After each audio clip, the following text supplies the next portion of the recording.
В середине 2000-х годов, во время лесной расчистки и прокладки новых троп в отдаленных лесах Восточной Европы, инженеры столкнулись с необычным препятствием — бетонной плитой толщиной почти метр под корнями деревьев. Первоначально ее приняли за колодец или фундамент старой фермы. Но несколько георадарных замеров показали, что под землей тянутся металлические конструкции и коридоры. Когда к объекту подошли специалисты-археологи, выяснилось, под этими землями подземная постройка, скрытая много лет. Маскировка, естественная почва, лес и тонкий слой грунта сверху позволили ей пережить десятилетия почти в тайне. Локальные историки вспомнили рассказ стариков. Рассказы об исчезновениях в лесу, о звуках под землей. Но никто не знал, что там лежит целый бункер. Металлодетекторы зафиксировали арматуру, гвозди, металлические пластинки и остатки бронестекол. То, что явно не относится к гражданским постройкам. Специалисты замерили глубину — около 6 до 8 метров до главного свода. Коридоры тянулись в разные стороны. Уже на первых раскопках обнаружили остатки вентиляционных шахт, бетонные фундаменты массивных перегородок и следы инженерных коммуникаций. Это был не склад или убежище. Размеры, конструкция и расположение говорят о важной функции. Обнаружение сразу подняло массу вопросов. Для чего служил этот объект, кто строил и какие тайны он хранит? Это начало нашего исследования, и оно обещает быть далеко непростым. После расчистки входа и спуска в первый тоннель археологи наткнулись на то, что заставило их замереть. На полу лежали предметы, словно забытые вчера. Металлическая каска с поврежденным верхом, эмалированная кружка, аккуратно сложенная шинель. Все это было покрыто пылью, но удивительно хорошо сохранилось. Первая находка подтвердила военное назначение объекта. Коробка с патронами для немецкой винтовки Маузер. Патроны не окислились. Герметичная обстановка бункера защитила их от влаги. Рядом обнаружили противогаз, металлический термос и инструкции по поведению при газовой атаке, написанные на немецком языке. Это было первым серьезным доказательством принадлежности бункера к вермахту. На стенах сохранились следы надписей, указатели, стрелки, возможно, списки задач. Один из коридоров вел к небольшой комнате, где нашли переносной радиопередатчик, обрывки проводов и обломки старой карты, предположительно с обозначением линии фронта. Самой загадочной находкой стала пломба с гравировкой «Гехайм». Секретно. Она лежала в деревянной коробке, завернутая в тряпичный мешочек. Что в ней хранилось, неизвестно. Рядом не было бумаг или сопроводительных документов. Каждый предмет давал ключ к пониманию. Это не просто бомбоубежище. Здесь жили, работали, передавали данные и, вероятно, вели боевую или координационную деятельность. Но самый главный вопрос — что еще скрывают эти темные коридоры? Одна находка вела к другой. И это была лишь верхушка айсберга. Секреты конструкции. После первичных осмотров стало ясно, бункер был не просто подземным убежищем, а технологически продвинутым объектом. Стены — бетон, армированный толстой стальной арматурой. Толщина достигала более 3 футов в некоторых местах. Это объясняет, почему он так хорошо сохранился. Конструкция проектировалась с расчетом на удары артиллерии или даже авиационные бомбы. Особое внимание вызвали вентиляционные шахты. Они проходили через несколько уровней и имели защитные решетки с угольными фильтрами. Редкая особенность для времен Второй мировой. Это говорит о возможной подготовки к химическим атакам или использованию бункера как долговременного командного пункта. Одна из находок — массивная свинцовая дверь, установлена на герметичные петли. Такие двери обычно использовались в объектах повышенной секретности, где требовалась защита от радиации или утечки информации. Возможно, здесь проводились эксперименты или хранились особо важные материалы. В одном из отсеков сохранился щит с элементами управления. Обгоревший, но частично читаемый. Чем глубже исследователи продвигались, тем очевиднее становилось. Этот объект строился не для укрытия, а для управления, координации и, возможно, хранения информации, которую старались скрыть. Назначение объекта. Когда основные коридоры были расчищены, исследователи начали анализировать структуру помещений. Планировка говорила сама за себя. Объект был не просто укрытием, а хорошо организованным центром управления. В центре бункера находился просторный зал с бетонным полом и креплениями на стенах. Вероятно, здесь размещались карты, оборудование связи или командные панели. Позже был найден архивный документ на немецком языке, где упоминался объект с аналогичными характеристиками. Хотя координаты не совпадали, схожесть планировки и найденные вещи позволили предположить, что речь идет о командном пункте для координации действий на Восточном фронте. По оценкам, объект вмещал не менее 2 десятков человек. Все эти признаки говорят о стратегическом значении комплекса. Это был не временный бункер, а важный элемент военной инфраструктуры. Но почему объект оказался забытым и не фигурирует в послевоенных отчетах? Этот вопрос остается открытым. Защита снаружи. Пока исследователи продолжали изучать внутренние помещения, внимание обратили на периметр вокруг бункера. Несмотря на плотную растительность, в земле обнаружили остатки бетонных блоков, напоминающих противотанковые заграждения. Некоторые из них были прикрыты мхом и землей, другие разрушены временем, но их расположение образовывало полукольцо, прикрывающее главный вход. Примерно в 50 ярдах от входа нашли остатки стрелковой позиции. Все это указывало на то, что подступы к объекту контролировались огнем. В нескольких точках почва показала аномально высокую плотность. После раскопок обнаружили подземные кабели и металлические трубы. Вероятно, это элементы системы оповещения или коммуникаций, идущих от бункера наружу. Вдоль склона также нашли остатки колючей проволоки. Несмотря на коррозию, острые шипы и крепления сохранились. Похоже, что вся территория была огорожена, а доступ к ней строго контролировался. Комплекс явно не предназначался для беглого укрытия. Все указывает на то, что он имел стратегическое значение и должен был выдерживать нападения как с воздуха, так и с земли. Внутренняя инфраструктура.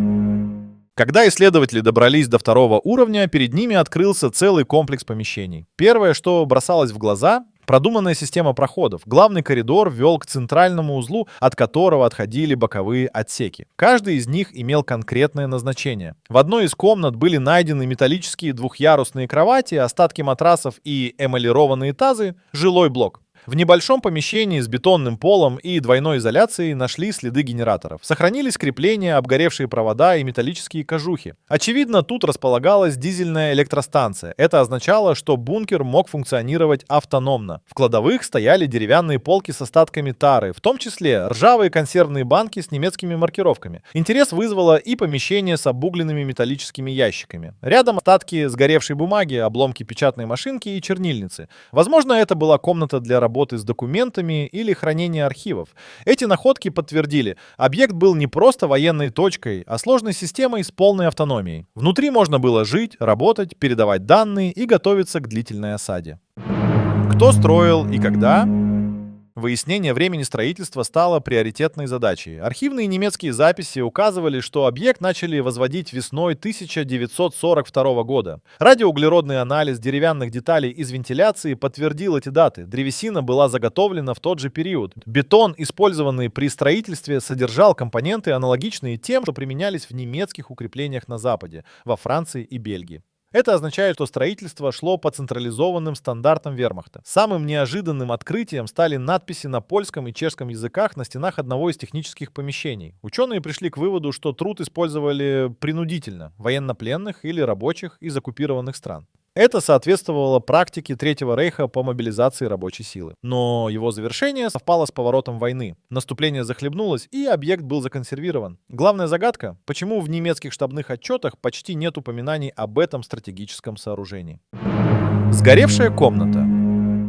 Один из самых загадочных отсеков комплекса располагался на южной стороне. Помещение выглядело иначе, чем остальные. Потолок частично обрушен, стены покрыты слоем копоти. Все указывало на то, что здесь произошел сильный пожар. Среди обугленных фрагментов были найдены железные ящики, остатки бумаги и сильно поврежденный корпус печатной машинки.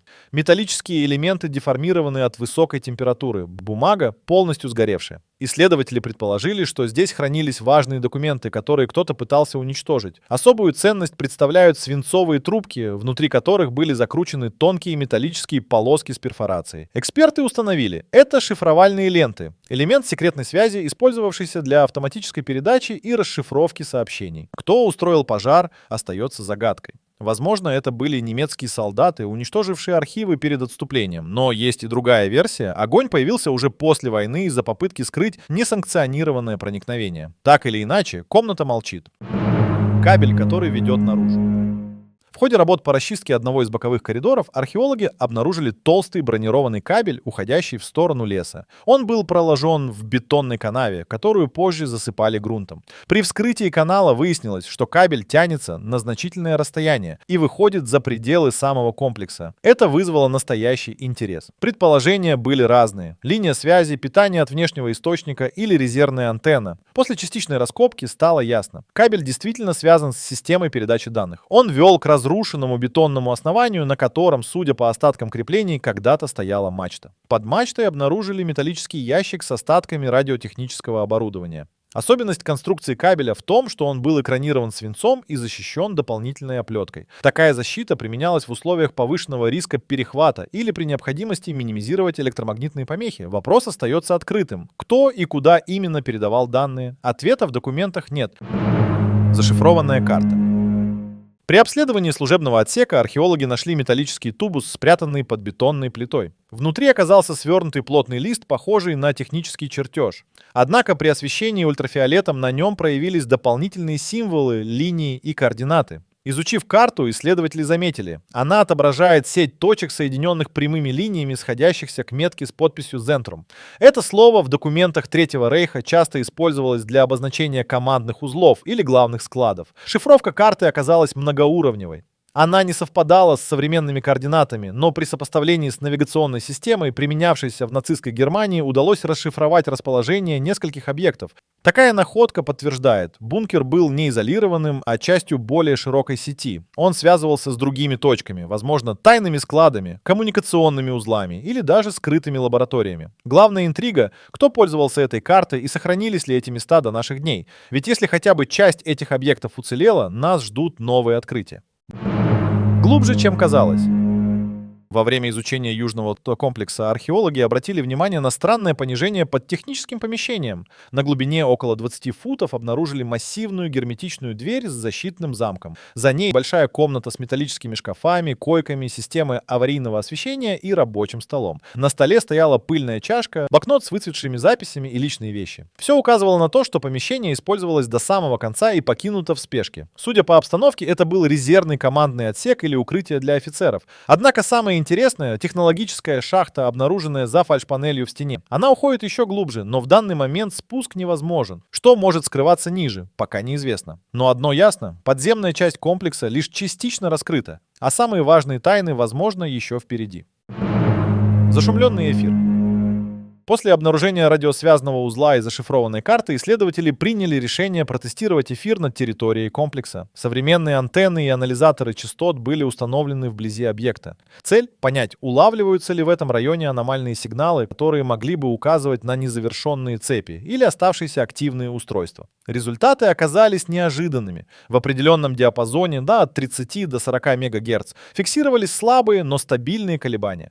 Сигналы не имели четкой структуры, больше напоминая фоновые шумы, однако спектральный анализ показал их регулярность. Это означало одно — источник сигнала существует.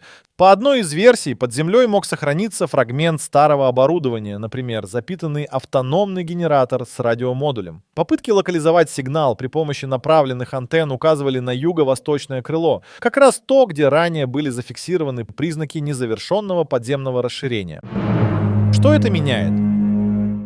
Открытия, сделанные в бункере, ставят под сомнение привычное представление о масштабе и технологическом уровне подземных сооружений времен Второй мировой войны. Археологи ожидали увидеть типичное укрытие, но склад, возможно, командный пункт.